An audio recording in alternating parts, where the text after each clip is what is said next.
हमारे सीएम साहब जिन्होंने अपने लगभग मुझे लगता है कि 15-17 डिपार्टमेंट्स की ग्रांट्स जो हाउस के सामने रखी, और ये इस हाउस ने शायद पहली बार देखा होगा, फर्स्ट टाइम हो रहा होगा कि सीएम साहब के पास इतना बोझ है, इतने डिपार्टमेंट्स हैं, ये पहली बार हो रहा है। वरना इक्का दुक्का डिपार्टमेंट सीएम अपने पास रखते हैं, मुझे कोई आपत्ति नहीं, लेकिन क्या ये पॉसिबल है ऑनरेबल स्पीकर साहब? क्या ये मुमकिन है? सीएम साहब की कुर्सी इतनी व्यस्त रहती है, ऑटोमेटिकली एंगेजमेंट्स, अपॉइंटमेंट्स, आना जाना, राजधानी दिल्ली के साथ जम्मू, श्रीनगर, फिर अपनी व्यक्तिगत व्यस्तता भी सीएम साहब की है, बावजूद उसके इतने डिपार्टमेंट्स को कैसे चला पा रहे हैं तो ऊपर वाला ही जाने। मुझे नहीं लगता कि ऑनरेबल सीएम साहब ने अभी पूरे डिपार्टमेंट्स की डिपार्टमेंट वाइज कोई रिव्यू मीटिंग भी ली होगी। उसमें रोड मैप को डिस्कस करना, फील्ड पे जाना, आउटरीच करना, ऑफिसर्स को हिदायत देना, ये दूर की बात है। लेकिन चलिए, चल रहा है। हालांकि अभी इनके पास 2-3 वैकेंसीज हैं, उससे लगता होगा पार्टी में खतरा है, वो फिलअप हो नहीं रही है। मेरी राय है ये कांग्रेस वालों को दे दीजिए, वैसे भी बेचारे इधर उधर दौड़ रहे हैं, तो अगर ये बोझ सीएम साहब का थोड़ा कम करके कांग्रेस को दिया जाए तो ये अलायंस भी शायद अच्छा चले और शायद डिपार्टमेंट भी थोड़ा स्वस्थ हो जाए। ये मेरी राय है। ऑनरेबल सर, पावर सेक्टर एक अपने आप में बहुत बड़ा डिपार्टमेंट है। पावर डिपार्टमेंट में जब ऑनरेबल सीएम साहब ने ये डिपार्टमेंट पकड़ा लिया और लोगों को लगा कि बड़े बड़े रिफॉर्म्स आएंगे इसमें, अभी एमनेस्टी को लेके, गरीबों को लेके, 200 यूनिट तो चलो एक चुनावी वादा था, वो हवा में उड़ गया, वो अब आने वाला तो है नहीं, लेकिन अदर देन ये 200 यूनिट बिजली के अलावा भी बहुत ज्यादा उम्मीदें, आशाएं ऑनरेबल सीएम साहब से थी। लेकिन मुझे नहीं लगता एक भी जगह पे इस पावर डिपार्टमेंट में कोई रिफॉर्म्स, कोई ट्रांसफॉर्मेशन, कोई इनोवेटिव प्लान अभी तक कहीं पे भी डिपार्टमेंट में डिस्कस किया गया, नथिंग। हाँ, एक चीज मैंने कहीं पढ़ी थी, सीएम साहब मीटिंग ले रहे थे, 9,000 करोड़ रुपए की हम बिजली ले रहे हैं, रेवेन्यू हमारे पास 2-4-5,000 करोड़ रुपए के पास आसपास आता है, तो इन्होंने एक डेडलाइन दी थी कि भाई इस बार 7,000 करोड़ रुपया लाना है। 200 करोड़ रुपए का, 2,000 करोड़ रुपए का डेफिसिट फिर भी रहेगा, लेकिन अभी तक जो इंफॉर्मेशन हमें मिली है, हाउस को मिली है, लगभग 5,000 करोड़ भी लग नहीं रहा है कि टच करेगा, तो 4,000 करोड़ का अभी भी डेफिसिट हम मानते हैं। रिफॉर्म्स दूसरी तरफ, 200 यूनिट बिजली दूसरी तरफ, कोई इनोवेटिव प्लान तीसरी तरफ। लेकिन एक चीज के लिए मैं मुबारकबाद देना चाहूंगा, दाद देना चाहूंगा सीएम साहब को, स्मार्ट मीटर्स बड़ी अच्छी तरीके से लगे।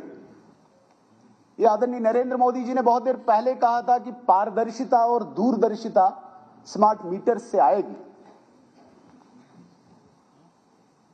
और अक्टूबर 2024 तक जिस जम्मू कश्मीर में केवल शायद 23,000 स्मार्ट मीटर्स ही लगे थे, और जिन स्मार्ट मीटर्स पे सीएम साहब ने बहुत एक दिन थोड़ा सा गुस्सा भी किया था, हम भी देखते हैं कौन लगाएगा हम जब आएंगे। लेकिन मुबारकबाद देना चाहूंगा, कम से कम हमारे मोदी जी का विजन, दूरदर्शिता और पारदर्शिता, वो उमर अब्दुल्ला साहब समझ गए, और अभी तक जो इंफॉर्मेशन हमें है, लगभग 7 लाख के आसपास स्मार्ट मीटर्स लगे। बहुत अच्छी बात है, स्मार्ट मीटर्स के लिए हम इनको मुबारकबाद देंगे, लेकिन थोड़ा सा इनका जो वादा था गरीब जनता के साथ, वो मैं जरूर याद दिलाना चाहूंगा। सर, जहां तक बात आती है रेवेन्यू डिपार्टमेंट की, रेवेन्यू डिपार्टमेंट बहुत इंपॉर्टेंट डिपार्टमेंट है। बहुत सारे लोगों को उम्मीदें वाबस्ता है सरकार से, इस हाउस से, और कुछ नई चेंजेस की उम्मीदें भी थी। हाउस में बहुत डिस्कस हुई यहां पे, जो लोग अपनी मिल्कियत भी बेचना चाहते हैं, लेकिन कभी रिकॉर्ड में उसको गैर मुमकिन खत डाल दिया है और अभी ऑफिसर्स ने लाइन ड्रा कर दी है, ये लक्ष्मण रेखा, इसको पार नहीं कर सकते हो। उम्मीद थी सीएम साहब के पास डिपार्टमेंट है, कभी रिव्यू लेंगे। और ये जम्मू में भी और कश्मीर में भी है। अगर सिर्फ जम्मू में होती तो हो सकता है इनको हम मानते कि नहीं, यहाँ के लिए थोड़ा सा कोई रिजर्वेशन हो सकती है, लेकिन यहाँ पे पिछली इस बजट सेशन में भी शायद ही कोई ऑनरेबल मेंबर रहा होगा पीछे जिसने इस बात पर जोर न दिया हो, कुछ न कुछ डिसीजन तो ले लीजिए। क्या गुनाह है एक गरीब का जिसकी अपनी जमीन है, बेचना चाहता है, लेकिन बैन लगा दिया हमने। कोई उस पे मुझे नहीं लगता है कि एक मीटिंग भी कहीं पे की होगी। मैं बड़े दावे के साथ कह सकता हूं, हां, एनक्रोचमेंट पे बात हुई, यहां पे लैंड एनक्रोचमेंट हुई, डेमोलिशन हुई। मैं किसी भी तबके के साथ इसको नहीं जोड़ना चाहूंगा। पिछले 2-3 महीने जम्मू में बहुत ज्यादा शोर रहा, नहीं यहां पे डेमोलिशन हो रही है, सरकार के पास जाए तो सरकार हाथ पीछे करती है, नहीं हमें पता नहीं है। प्रशासन, उनके पास जाओ तो हमें पता नहीं, मान लेते हैं कि नहीं उनको पता नहीं है। मैंने थोड़ा सा आंकड़ा निकाला, फिगर्स निकाले, तो लगभग 1425 डेमोलिशन स्ट्रक्चर्स डेमोलिश किए हैं अभी तक। और इन 1425 डेमोलिशन में 1014 सिर्फ कश्मीर प्रोविंस के हैं, और ये सारे रेजिडेंशियल हाउसेस डेमोलिश किए हैं कश्मीर में। 119 कमर्शियल स्ट्रक्चर्स डेमोलिश किए हैं। और वहीं पे अगर हम जम्मू में आते हैं तो यहां पे 162 आपने रेजिडेंशियल हाउसेस डेमोलिश किए और 75 आपने कमर्शियल स्ट्रक्चर्स डेमोलिश किए। लेकिन पूरे देश दुनिया में यह दिखाया गया यहां पे मुसलमानों पे अत्याचार हुआ रहा है। कोई एक व्यक्ति जिसको खूब बेचा, सरकार ने भी बेचा, जिसको लगा नहीं मुसलमानों पे अत्याचार हो रहा है, ये देखिए क्या हो रहा है। तो ये जो 1014 रेजिडेंशियल डेमोलिशंस आपने की कश्मीर में, वो मुसलमान नहीं थे, वो कश्मीर के हैं। इसलिए सौदा बेचना है सिर्फ जम्मू का, वो किसने हटाए, वो किसने डेमोलिश किए, जरा बताया जाए ये भी। तो मेरे कहने का ये तात्पर्य है, जी मेरे कहने का ये तात्पर्य है कि आपको अपनी जिम्मेदारी को समझना होगा, स्वीकार करना होगा। इनको शायद आज सरकार की तरफ से कुछ मिला है, इसीलिए आज ये बेल आउट करना चाहते हैं सरकार को।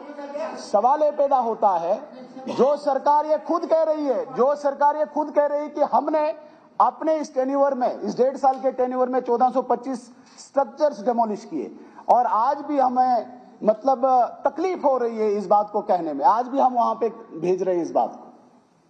ये सरकार ने डेमोलिश किया। मेरे कहने का वो मतलब नहीं है, मेरे कहने का मतलब है कि एक व्यक्ति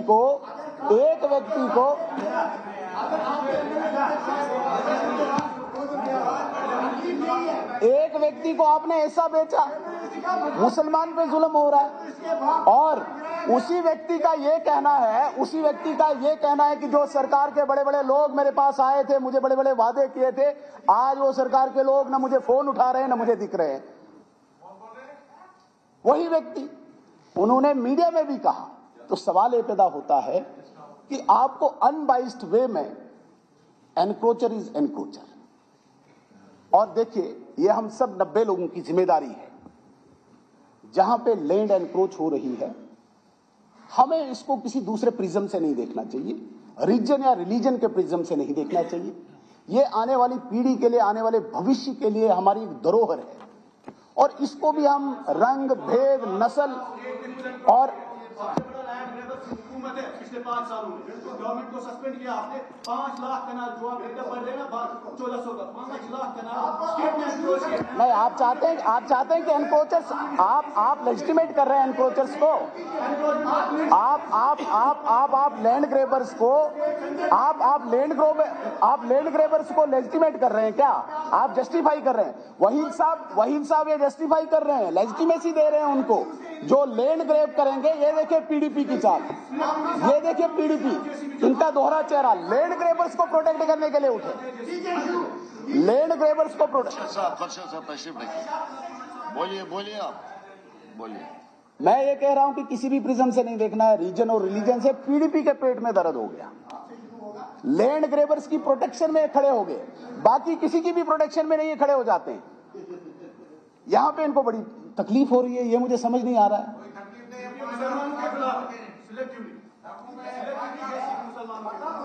वहीद साहब मेरा मुंह नहीं खुलाइए, वहीद साहब मेरा मुंह नहीं खुलाइए, वरना जो आप मुसलमानों के इतने दोस्त बन रहे हो, मैं यहीं पे बता दूं आपको।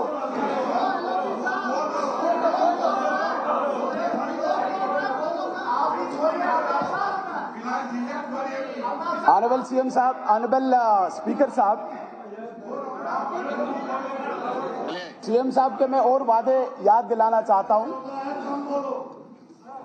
सीएम साहब का एक बहुत बड़ा वादा था अनएम्प्लॉयड के लिए, बेरोजगारों के लिए, और अक्सर मैं इनकी स्पीचेस सुनता हूं और आज जो मैं देख रहा हूं तो जमीन और आसमान का फर्क दिख रहा है। 3 महीने या 180 दिन इन्होंने बोले कि 1 लाख नौकरी मैं क्रिएट करूंगा, जॉब्स क्रिएट करूंगा। आज मैं आंकड़ा निकाल रहा हूं, सरकार का आंकड़ा निकाल रहा हूं, डिपार्टमेंट वाइज मैंने डिटेल ली है, और डिपार्टमेंट वाइज डिटेल में मुझे यह मिला है कि 653 जॉब्स को अभी तक क्रिएट किया है। 653 नौकरियों को अभी तक 1.5 साल में सरकार ने क्रिएट किया है। अगर पूरे 5 साल देखें तो 2000 नहीं होगा, लेकिन हमारे मुख्यमंत्री साहब इनकी अगर रेज्ड पावर 10 करें, क्योंकि बहुत एनर्जेटिक है, तब भी 20,000 ही पहुंचोगे। कहां गई वो लाख नौकरियां आपकी?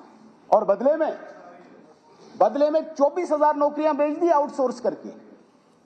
आज बड़ी तज्जुब की बात है, जो एक पढ़ा लिखा नौजवान इंतजार कर रहा है, एडवर्टीजमेंट निकलेगी, मैं कोई फॉर्म फिल करूंगा, मैं एग्जाम दूंगा, मैं रिटर्न दूंगा, इंटरव्यू दूंगा, लेकिन वहां पे पर्दे के पीछे से फोन आ रहा है कि आप नाम भेजिए, किसको एडजस्ट करना है। ये पहली बार हो रहा है, मुझे बड़ा ताज्जुब हो रहा है। मतलब कहां जाएंगे ये लोग, ये नौजवान क्या करेंगे, इनका भविष्य किस तरफ जा रहा है? जहां पे आपने 1 लाख नौकरियां क्रिएट करनी थी, वहां पे आपने 24,000 जो आपके पास ऑलरेडी थी वो भी आउटसोर्स कर दी, और कोई रिक्रूटमेंट मैकेनिज्म नहीं रखा। बदकिस्मती है ये। एक तरफ से तो वैसे ही जम्मू कश्मीर का एक पूरा तबका, चाहे वो डेली वेजर का है, चाहे वो एनवाईसी का है, चाहे वो रहबरे खेल का है, रहबरे जंगलात का है, रहबरे ज़राअत का है, वो भी सब आपकी देन है, क्योंकि किसी भी नौजवान का पुरुषार्थ अगर किसी ने खत्म किया है, वो आपकी सरकारों ने किया है। एक नौजवान अपनी मेहनत के दम पे जो पैसा कमा सकता था, लेकिन आपने उसको ख्वाब दिखाए और आज वो बेचारा सड़कों पे है। एनवाईसी को नेशनल कॉन्फ्रेंस री एंगेज करने वाली है 2014 में। हालांकि ये पीएम साहब का पैकेज है, मनमोहन सिंह का पैकेज है 2010 या 12 का, 1.5 साल का ही था, लेकिन फटाफट री एंगेज किया। आज तक उनकी सुध नहीं ली। रहबरे खेल के लिए 2400 लोग रहबरे खेल, जिनको एक जाब्ते के तहत 7 साल के अंदर रेगुलर होना है। हमारे मिनिस्टर साहब रोज जाके कहते हैं तुम्हारी फाइल क्लियर होगी, क्लियर है तुम्हारी फाइल। ये भी नहीं पता है जवाब एक सवाल का जब वो देते हैं तो 983 पोस्ट वो वैकेंट बोलते हैं कि मेरे पास 983 पोस्टें ही है, लेकिन 2400 लोगों को बोल रहे हैं कि फाइल आपकी क्लियर है। कितना मजाक करोगे लोगों के साथ, नौजवानों के साथ कितना मजाक करोगे। आज मतलब नौकरियां लेने के लिए, और विशेषकर ये आउटसोर्स की नौकरी लेने के लिए भी, अबे नौजवान कहां जाएगा, उसे बताइए दरवाजा कौन सा है, क्योंकि एसएसबी भी नहीं करेगी, पीएससी भी नहीं करेगा। अब उसे दरवाजा बताइए कि कौन सा विधायक या कौन सा इन्फ्लुएंशियल व्यक्ति है जहां पे अब उसे जाना पड़ेगा। तो इतना बड़ा मजाक, और उसके बाद एक बात कहने के लिए, ऑनरेबल सीएम साहब का मैं एक स्टेटमेंट सुन रहा था। इतना अहंकार मैंने फर्स्ट टाइम देखा है किसी व्यक्ति में। डेली वेजर्स को सीएम साहब धमका रहे हैं कि प्यार से मांगो सब कुछ दूंगा, लेकिन अगर आपने प्रोटेस्ट किया तो आपका मुस्तकबिल खराब होगा, मतलब आपका भविष्य खराब है। भविष्य अब उनका क्या है, कोई डेली वेजर 55 पे, कोई 60 पे है, कोई 58 पे है, उसका भविष्य अब उसके बच्चे हैं, उसके बेटे हैं। अब आप उनको भी खराब करने चले हैं क्या? मुस्तकबिल वही है उनका, जो बच्चे बचे हैं उनके, बाकी तो उनकी जिंदगी तबाह कर दी आपने। और आप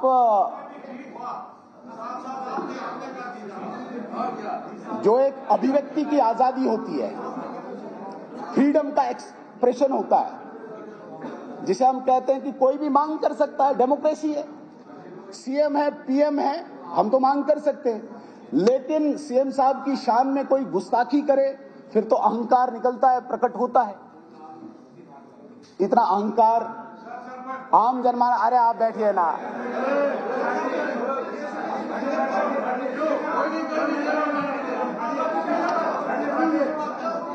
बैठ जाओ नीचे। चलिए आप क्या लीजिए।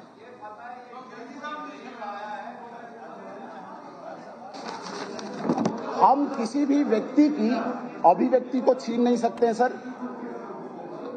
किसी भी अभिव्यक्ति की आजादी को हम छीन नहीं सकते हैं। हर एक को मांग करने की पूरी आजादी है। हालांकि आपने कोई भी कंक्रीट पॉलिसी उनके लिए नहीं लाई डेली वेजर्स के लिए। मैं तो ये कहता हूं, रेबरे खेल, रेबरे जंगलात, एनवाईसी, रेबरे जिरात, ये सारा जो या कंट्रेक्चुअल, जिसे हम अस्थाई वर्कर कहते हैं, जो एक वेट कर रहे थे कि ऑनरेबल सीएम साहब उनके लिए कोई पैकेज लाएंगे, कंक्रीट पॉलिसी लाएंगे, एक शब्द कह के आपने उन्हें डरा और धमका दिया, फेज्ड मैनर में करूंगा। क्या फेज्ड मैनर? आप तो वादा करें किस लेवल तक आप कर रहे हैं, किस एज तक कर रहे हैं। हमने तो आपको 520 का एसआरओ दिया था, आप वही इंप्लीमेंट कर लेते, वो तक आप इंप्लीमेंट नहीं कर पाए, तो आप इन नौजवानों के साथ, बेरोजगारों के साथ क्या इंसाफ करेंगे। एक बात मैं यहां पे जरूर कहना चाहूंगा, नरेंद्र मोदी जी ने, भारत सरकार ने, गृह मंत्रालय ने, अमित शाह जी ने जम्मू कश्मीर में और विशेषकर कश्मीर में सेफ्टी ऑफ लाइफ दी है, तहफ्फुज दिया, सुरक्षा दी, और आज नौजवान फ्रीली घूम रहा है। आप तो कम से कम रोजगार दो, वो रोजगार भी आप छीन रहे हो।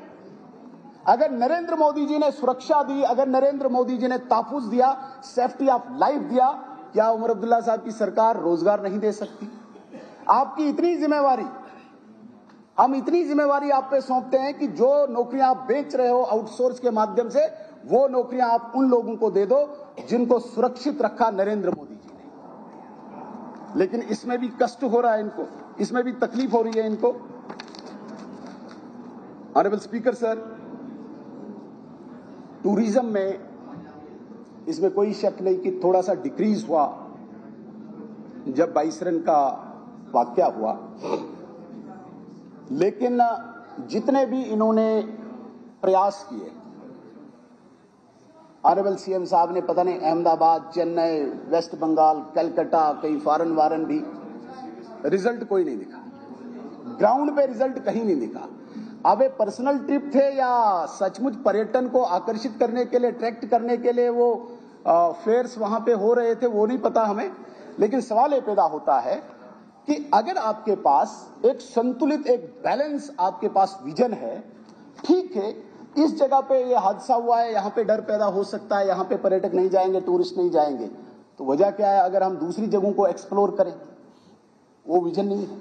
हमारे पास पत्नीटाप है, हमारे पास भद्रवा है, हमारे पास राजौरी पूंछ है, हमारे पास जम्मू के कितने स्थान हैं, लेकिन नहीं करेंगे। हम जो बजटरी जो एलोकेशन कर रहे हैं, उसमें भी हम एक आंख बंद रखते हैं, विशेषकर इस टूरिज्म को लेके। भाई, टूरिस्ट प्लेसेस ऑलरेडी जो डेवलप्ड है, वो सेल्फ डिपेंडेंट है, उन्हीं पे और ज्यादा पैसा खर्चने करने की क्या आवश्यकता है? आप उन प्लेसेस को लीजिए, आप उन जगहों को ले लीजिए जिनको आप अनएक्सप्लोर्ड हैं, उनको हम एक्सप्लोर कर सकते हैं और पर्यटक और टूरिस्ट वहां आ सकते हैं। लेकिन बड़ी बदकिस्मती से मैं कह रहा हूं, सीएम साहब के पास टूरिज्म डिपार्टमेंट बहुत बड़ा डिपार्टमेंट है, इसकी तरफ से भी कोई तवज्जो नहीं है, कोई सीरियसनेस नहीं है। हाँ, प्लीज कंक्लूड नाउ। बस थोड़ा सा लास्ट ही करूंगा मैं। एक और फिगर्स मैं हाउस के सामने रखना चाहूंगा। एक्साइज पॉलिसी, माइनिंग पॉलिसी पे बड़े चिल्ला रहे थे ये सरकार में बैठे बड़े बड़े दिग्गज, ये हो रहा है, वो हो रहा है, वहां से आया, यहां से आया। 1.5 साल से आप हो, आपने क्या किया इसमें, जरा बताया जाए। पहले जो खराब हो रहा था आपने सही क्या किया? एक्साइज पॉलिसी खराब थी। यहां तक यहां पे एक ऑनरेबल मेंबर ने कहा कि एक विशेष समुदाय के लोग ही शराब पीते हैं ज्यादा। मैं डाटा निकाल रहा था, डाटा में ये दर्शाया गया है, बताया गया है कि ये जो एक्साइज रेवेन्यू या जिसे हम रेवेन्यू कहेंगे, ये इंक्रीज हुआ है, ये सबसे ज्यादा इंक्रीज हुआ है श्रीनगर डिस्ट्रिक्ट में। 10 करोड़। अरे मैं आप पे नहीं इल्जाम लगा रहा हूं सर, आप स्वच्छ हैं, आप नहीं करते हैं ये काम, मैं टूरिस्ट ही आप पे थोड़ी इल्जाम लगाया। अभी आपको फुल सर्टिफिकेट है इस चीज के लिए। मैं सिर्फ ये कहना चाहूंगा 54 करोड़ जहां पे 2024-2025 में रेवेन्यू श्रीनगर डिस्ट्रिक्ट का था, वहां पे 65 करोड़ रुपया रेवेन्यू आया है एक्साइज का। दैट मीन्स आपकी जो बड़ी बड़ी बातें थी, और कुछ एमएलए तो बड़े छाती फाड़ फाड़ के चिल्ला रहे थे शराब बंद करेंगे, ये करेंगे, है आप में हिम्मत हो करने की? वो नहीं है। शराब आप खूब पिला रहे हो, आउटसोर्स आप नौकरियां कर रहे हो, लेकिन शराब जो कश्मीर में भी और जम्मू में भी इंक्रीज हुआ, लेकिन अगर मैंने पूरा इसको एनालिसिस किया है तो सबसे ज्यादा इंक्रीज हुआ है श्रीनगर में। बार्स अगर बढ़ी है तो कश्मीर में बढ़ी है, जम्मू में बढ़ी। आपकी क्या पॉलिसी है? तब तक तो आप बड़ा चिल्ला रहे, बताइए जरा। वरना अगर किसी में नैतिकता रही है वो नरेंद्र मोदी जी में रही है। पूरे गुजरात को ड्राई स्टेट करके दिखाया था। सिर्फ बातें करने से कुछ नहीं होगा, आपको जमीन पे आके कुछ न कुछ प्रैक्टिकल करना होगा। मैं इस बात को मानता हूं कि कुछ रिस्पांसिबिलिटी हमारी कॉमन है, कई जगहों पे हमें इकट्ठे होकर इस माशरे को ठीक करने के लिए कुछ स्टेप्स उठाने होंगे। लेकिन ये ठीक है, आज इस प्रकार का एक माहौल बना है, मतलब विपक्ष आपको दुश्मन दिखता है। हम खड़े हुए तो आपको यह लगता है कि पता नहीं ये सबसे बड़ा दुश्मन है, जबकि एक प्रेसिडेंट है, एक प्रक्रिया, एक परंपरा है। विपक्ष बातें रखता है और बड़े कूल काम ढंग से सत्ता पक्ष सुनता है। लेकिन सत्ता पक्ष में 2 लोग ऐसे खड़े कर दिए हैं सीएम साहब ने, जिन्हें बैठा ही नहीं जाता, इस पद की गरिमा का भी नहीं पता, और सीएम साहब को यह नहीं पता चला कि इसका असर उन पे भी पड़ गया। जो सीएम साहब पिछले टेन्योर में थे, ये संगत का भी असर पड़ता है। हम दुश्मन नहीं है आपस में सर, विचारों के आधार पे हम बातें रखते हैं यहाँ पे, और आपको सुनना है। यहाँ पे मैं अजीब तमाशा देख रहा हूं, ये जो सत्ता पक्ष के एमएलए हैं जो दिन भर इन मिनिस्टर्स के कैबिन्स में, चेंबर्स में बैठे होते हैं, इनको काम भी नहीं करने देते, यहां पे ज्यादा चिल्लाते वही हैं, जबकि ये अपोजिशन का काम होता है। लेकिन हम चाहते हैं कि हाउस स्मूथ चले, हाउस में कोई इस प्रकार की कोई दिक्कत ना आए, डिसिप्लिन उस प्रकार उस मैनर में हम चलाएं। लेकिन अभी तक जो देखने में आया है वो सिर्फ सत्ता पक्ष के लोगों की तरफ से जो ये रोल निभाते आ रहे हैं, क्योंकि इनको कश्मीर में वहां पे जिस राजनीति से ये उभर के आए हुए हैं उस राजनीति को बरकरार कर रखना है। क्यों? क्योंकि यहां पे सत्ता पक्ष पे, रूलिंग पे जो बात आएगी, इन्होंने ये गेंद दिल्ली में फेंकनी है। चिल्लाना है, बीजेपी वाले नहीं करने दे रहे हैं। भाई ये हाउस है, 90 लोगों का हाउस है, 6 लोग आप कैबिनेट चला रहे हो, बाकी आपके एमएलए फ्री हैं, इनकी कॉन्स्टिट्यूएंसीज में आप फंडिंग दे दीजिए, तो बाकी विपक्ष को आप मार दोगे क्या? जो ही बात उठी, नहीं दिल्ली से ये नहीं हो रहा है। ये 90 लोगों की एक जिम्मेदारी बनती है, दायित्व बनता है, हमने इकट्ठे होकर इस हाउस को चलाना है, जम्मू कश्मीर की बेबूदी की बात करनी है। यह हम सबका फर्ज बनता है। यहां पे हम दुश्मन नहीं है। जो हम बातें कहते हैं ये लोगों की बातें हैं, क्योंकि एमएलए जो होता है वो ग्राउंड में होता है। मिनिस्टर को बहुत कम एक्सेस रहती है ग्राउंड में जाने की, और विशेषकर सीएम साहब को तो बहुत ही कम रहती है। तो जब हम बातें रखते हैं इनको सीरियसली लिया जाए, इन्हें मजाक न बनाया जाए। इस हाउस में जो ऑनरेबल एमएलए चुन के आते हैं उनका मजाक न बने, और ताकि जो लोग हमें देख रहे हैं कि उनकी समस्याओं का अजाला निकले। Thank you very much. Last एक मैं सुझाव देना चाहूंगा सीएम साहब को। वैसे सुझाव इनको अच्छा नहीं लगेगा, मेरा खासकर तो बिल्कुल ही नहीं लगेगा। सीएम साहब ये कर सकते हैं, ये जो शहर में या इवन अब रूरल एरियाज में भी ट्रैफिक जैम की बहुत दिक्कत है, बहुत ज्यादा जैमिंग रहती है। मैं मेन हाईवेज वो नहीं बोलता हूं, लेकिन इंटीरियर अंदर वाले रोड्स जो हैं उनमें बड़ी दिक्कत है। पार्किंग प्लेसेस नहीं है। सच में लोग गाड़ी कहां रखेंगे, बीच सड़क में रख देते हैं। मेरा निवेदन रहेगा, अगर हम हर मोहल्ले में, हर किसी हैबिटेशन जहां पे भी है, इसको पार्किंग को प्राइवेटाइज कर दे। कोई एक कनाल जिसके पास रकबा पड़ा है या 2 कनाल पड़ा है, वो पार्किंग हो सकता हम फैसिलिटेट भी करें, सरकार अगर करे तो वो उस मोहल्ले की वो जो गाड़ियां हैं वो वहां पे पार्क हो जाए, ताकि ये जो रोड्स हैं रोड्स खाली रहे।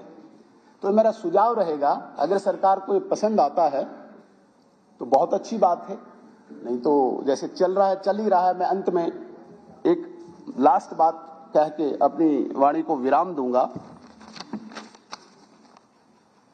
एनएलयू जो एक डिमांड है जम्मू की, कोई गुनाह नहीं है, जायज डिमांड है, बच्चे पढ़ना चाहते हैं।